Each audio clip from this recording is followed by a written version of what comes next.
Assalamualaikum warahmatullahi wabarakatuh.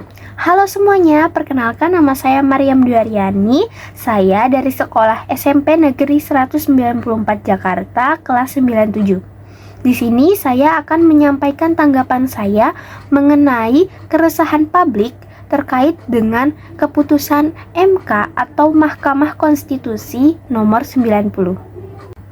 Menunggu keputusan Majelis Kehormatan Mahkamah Konstitusi.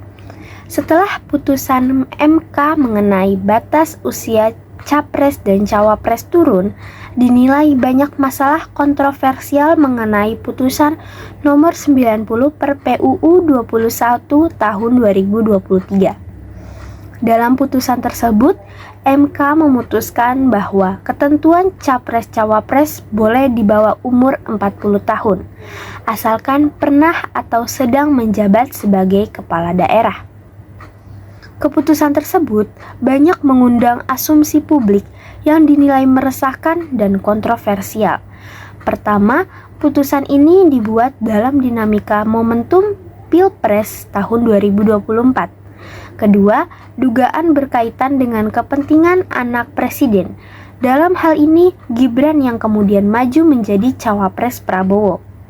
Yang ketiga, Ketua MK yaitu Anwar Usman selaku pamannya Gibran yang menimbulkan asumsi publik ada konflik kepentingan dalam keputusan tersebut.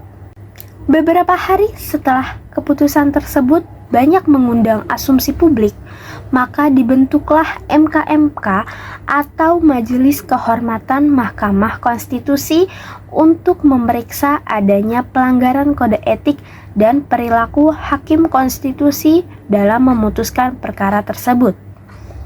Keanggotaan MKMK berjumlah 3 orang yang berbeda. 1 orang hakim konstitusi yaitu Wahidudin Adam, 1 orang tokoh masyarakat yaitu Profesor Jimli Asyidiki, dan 1 orang akademisi yang memiliki latar belakang bidang hukum yaitu Bintan Saragi. Keanggotaan tersebut bersifat tetap untuk masa jabatan 3 tahun atau bersifat ad hoc yang ditentukan melalui rapat permusyawaratan hakim MKMK yang diketuai oleh Jimli Asyidiki. Pembentukan lembaga MKMK ini salah satunya untuk memeriksa dugaan pelanggaran etik hakim konstitusi dalam putusan 90 per PUU 21 tahun 2023. Karena sejauh ini MK sudah menerima beberapa laporan atau pengaduan terkait dugaan pelanggaran etik dengan putusan tersebut yang disampaikan masyarakat. Tidak lama setelah dibentuknya MKMK, dipanggillah para hakim untuk diperiksa dan diminta keterangannya tentang pengambilan keputusan nomor 90 yang penuh kontroversi terkait pelanggaran etik Mahkamah Konstitusi.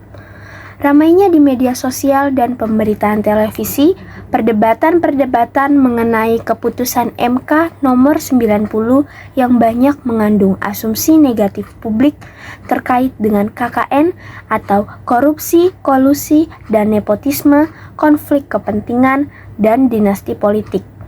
Menurut saya, sebenarnya tidak ada masalah dengan dinasti politik seperti yang terjadi di Amerika, yaitu Kennedy dan Bush. Tetapi, dinasti politik yang berkapasitas yang dibangun dari bawah digembleng melalui proses pendewasaan berpolitik, tidak instan langsung naik ke atas. Kita bisa terima sebagai dinasti yang sehat kalau kita melihat adanya proses yang sehat dalam seleksi, eleksi, dan delivery.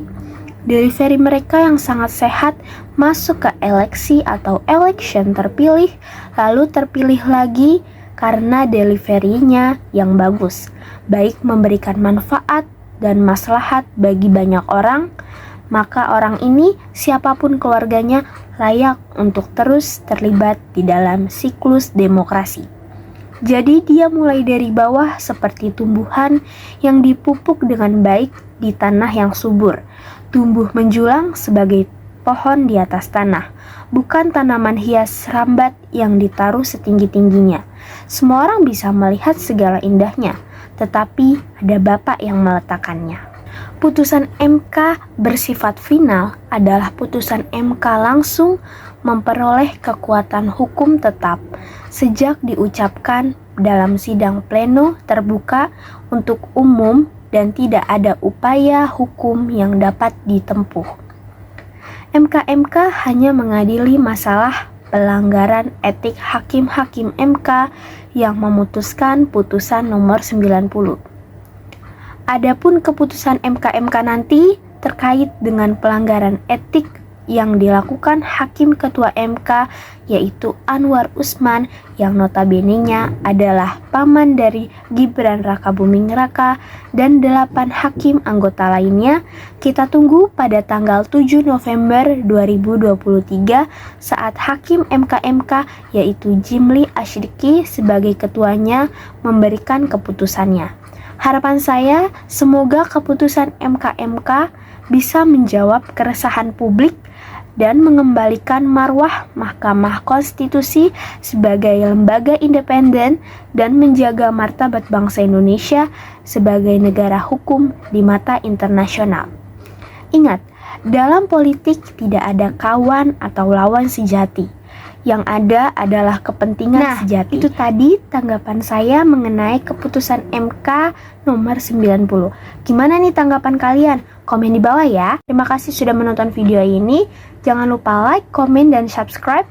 Wassalamualaikum warahmatullahi wabarakatuh.